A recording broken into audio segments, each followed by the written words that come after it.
আপনারা তো জানেন সচিব দীর্ঘদিন তিনি বিগত সরকারের ঘোষণা করে তার পদোন্নতি হয়নি। সম্প্রতি আপনারা জেনেছেন উনি একজন সচিব থেকে অতিরিক্ত সচিব করেছেন আলহামদুলিল্লাহ। এবং আজকে আবার নতুনভাবে তাকে অর্থ বন্টন হয়েছে। এখন তাকে অর্থ মন্ত্রণালয়ে দেওয়া হয়েছে। আলহামদুলিল্লাহ সরকারের গুরুত্বপূর্ণ মন্ত্রণালয় অর্থ মন্ত্রণালয়। উনি এখন আমাদের মসজিদের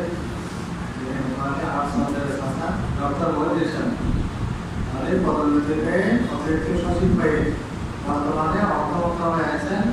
আপনাদের সাহায্য জানিয়েছেন এবং দোয়া করতে বলেছেন। আরেকটা দাম ওনার চাকরি জীবনে আরেকটা দাম বাকি আছে, যে পূর্ণ সচিব হয়ে দেওয়া। ইনশাআল্লাহ কিন্তু খুব দ্রুত যাতে হয়ে যায়।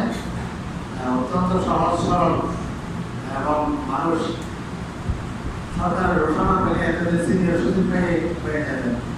আর মাত্র 2 বছর ওনার চাকরি হয়ে না।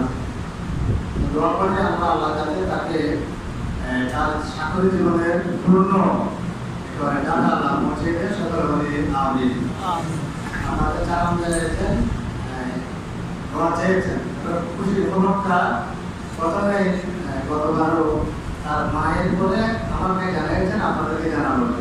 এরপরে এখনই জানালেন, এখনই একটা মসজিদ তার সম্পাদন হয়েছে, ওটা অর্থ মন্ত্রণালয়ে দায়িত্ব হয়েছে। আলহামদুলিল্লাহ এটা অত্যন্ত সরকারের আমার সরকার গুরুত্বপূর্ণ।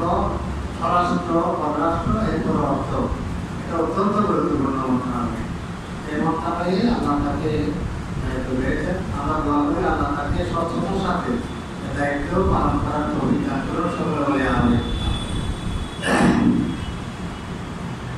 তো আলহামদুলিল্লাহ বলছিলাম আমরা